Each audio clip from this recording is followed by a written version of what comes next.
안녕하십니까. 차구영 목사입니다. 오늘은 예수 믿어야 할 목사에 대하여 라는 제목으로 말씀을 나눌 때 함께 은혜가 되시기를 바랍니다. 특히 지도자 되시는 분들이 이 말씀과 함께 하기를 바랍니다. 목사는 선지자로 부름을 받은 사람들이 아닙니다. 제사장도 아닙니다. 구약은 비유고 신약은 실상입니다. 하나님이 우리를 목사로 부르신 것은 구약을 전하라고 목사가 되게 한 것이 아니고 신약에 예수님이 오시고 은혜와 진리를 전하라고 목사가 되게 하신 겁니다. 누가요? 성령이. 그러므로 목사는 예수를 알고 믿어야 하고 예수를 알고 믿는 자는 반드시 성령을 받아야 되고 그리고 예수의 은혜와 진리를 강단에서 전해야 합니다. 그래야 목사입니다. 오늘은 목사를 비판하려고 준비한 말씀이 아니라는 것을 전제로 이해를 부탁드립니다. 너무 안타까워서 말씀을 전하는 것입니다. 목사가 복음을 모릅니다. 정말입니다. 제가 방송 설교를 이게 들으려고 하다가 보면 목사님들이 특히 거기 나오는 사람들이 대형교회 목사님들이잖아요. 그런데 정말 복음을 모르는 목사들이 너무 많습니다. 그러면 복음이 뭡니까? 복음은 구약의 율법과 구별되기 때문에 구약을 율법이라고 하고 신약을 복음이라고 하는 겁니다. 그럼 신약에 있는 말씀이 또 다 복음이냐? 그 신약에 있는 말씀 중에 편지들이 있으니까 편지와 구별되는 말씀, 복음을 기록한 것이 복음서입니다. 복음. 그러니까 율법과 복음의 차이는 예수와 은혜 차이입니다. 율법에는 예수가 없고 예수가 없으니 예수의 은혜가 없습니다. 은혜라는 말은 용서라는 말입니다. 어디서? 죄에서의 용서라는 말이 은혜라는 말입니다. 그러니까 목사가 누구냐? 정확하게 말하면 마태, 마가, 누가, 요한 복음을 전하는 복음 전달자, 복음을 증거하는 자가 목사인 것입니다. 여기에 바울의 서신이나 베드로의 서신이나 이런 말씀들을 인용할 수는 있죠. 그런데 결국은 복음서에 예수로 시작하고 예수로 마치는 겁니다.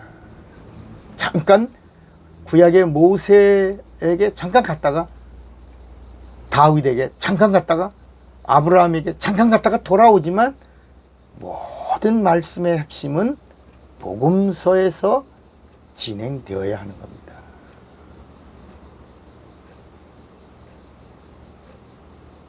구약에는 예수가 없습니다.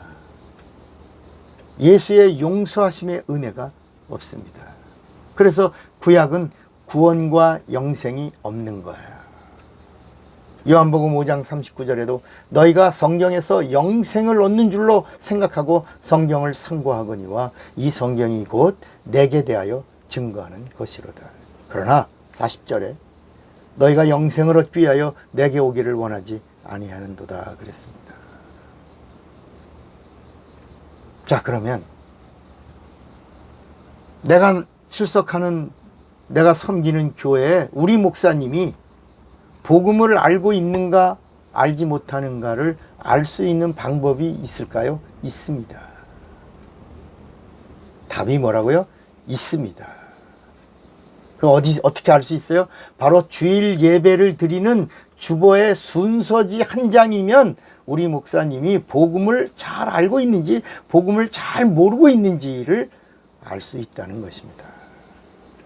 그러니까 우리 목사님의 설교 본문이 오늘 구약인가 신약인가? 신약에서도 마태, 마가, 누가, 요한의 복음서에 있는가 아니면 바울의 서신에 있는가? 그거를 보면 우리 목사님이 복음을 알고 있는가? 이거를 알 수 있다는 것입니다. 그러니까 평일에는 기도회 같은데 심야 기도회 같은 이런 평일에는 구약을 얘기해도 좋아요. 바울의 서신을 이야기해도 좋아요. 그러나 주일 예배 시간에는 구약을 텍스트로 정했다면 오늘 우리 목사님은 아직 복음을 모르는 목사예요. 근데 신약을 텍스트로 정했으면 우리 목사님 복음을 아는 목사님이 되는 거예요. 그런데 신약을 택했어도 바울의 서신이나 계시록 같은 데를 본문으로 택했다면 우리 목사님 아직 복음을 모르는 분이에요. 복음은 성경에 분명히 나와 있어요. 마태복음, 마가복음, 누가복음, 요한복음. 이렇게 성경은 복음서를 네 권이라고 안내합니다. 자, 여기서 바울의 편지는 복음이 아닙니다. 진리도 아닙니다. 구원과 영생을 주지 못하는 말씀은 하나님의 말씀이지만 복음이 아닙니다. 섭섭하겠죠. 바울에 올인한 사람들이 그럴 수 있겠지만 복음이 아닙니다. 복음이 아닌 말씀은 진리의 말씀이 아닙니다. 진리가 아닌 말씀은 하나님 말씀이어도 하나님 말씀은 맞아요. 하나님 말씀을 해요. 그런데 진리의 말씀이 아니라 순리의 말씀입니다. 그러니까 마음의 감동은 주지만 영혼을 구원하는 능력이 없어요. 병을 고치는 능력이 없어요. 영생을 주는 생명이 없어요. 목사는 복음을 전해야 합니다. 주일 예배 시간에는 예배라는 이름으로 예배를 드릴 때는 반드시 복음을 전해야 합니다. 예배를 성공하려면 목사가 복음과 진리를 전해야 성령이 지원하고 성령이 함께하고 성령이 역사하시는 거예요. 만약에 목사가 구약을 설교 본문으로 선택했다면 교인들을 협박하고 겁박하려고 설교 본문을 택한 겁니다. 아니 무슨 소리를 하십니까? 목사가 교인을 겁박하다니요? 이렇게 말할 수 있습니다. 그러나 여러분, 율법의 용무를 알면 충격을 받습니다. 율법의 용무가 뭐예요? 정죄하는 법이에요. 율법은 심판하는 법이에요. 그러니까 율법을 들으면 죄를 깨달아지면서 통회하는 눈물이 쏟아져요. 그러니까 죄가 드러나서 통회해요. 그런데요, 복음을 들으면 죄에서 용서받은 은혜로 감사하며 눈물이 쏟아져요. 똑같이 눈물이 나오는데 하나는 정죄받아서 두려워서 눈물을 흘리고 하나는 죄에서 용서받아서 감격하면서 감사하면서 정말 넘치는 눈물을 감격적으로 쏟아내는 거야. 오늘 이 말씀을 듣는 당신이 목사라면 주님이 맡기신 양떼들에게 어떤 눈물을 흘리게 할 것인가?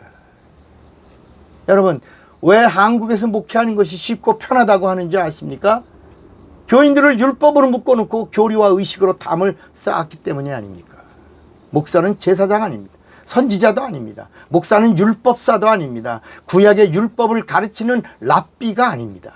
목사는 복음과 은혜와 진리를 전하라고 부름받은 성령의 동역자입니다. 우리는 하나님의 동역자들이요 너희는 하나님의 밭이요 하나님의 집이니라 그랬어요.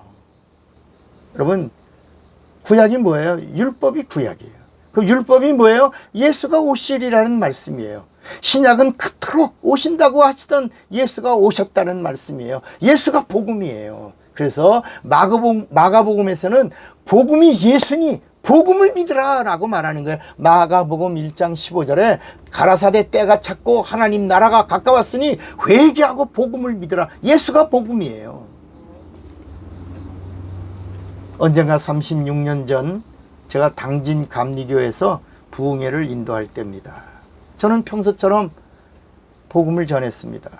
저는 30대 초반이었고 복음을 전하려니까 율법이 무엇인가를 전했고 복음의 주인공 되시는 예수를 강력하게 전했어요.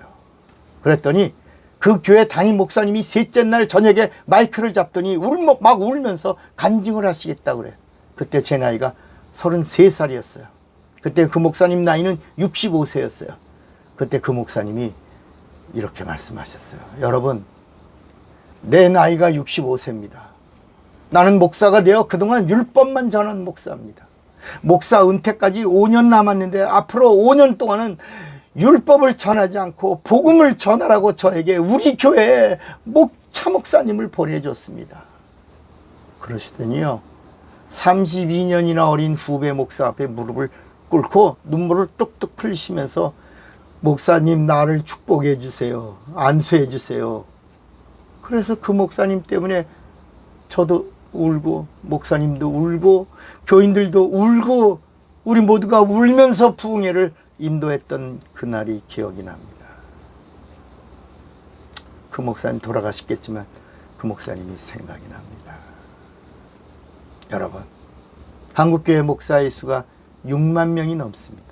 목사들 중에도 별의별 목사가 있는 줄 압니다.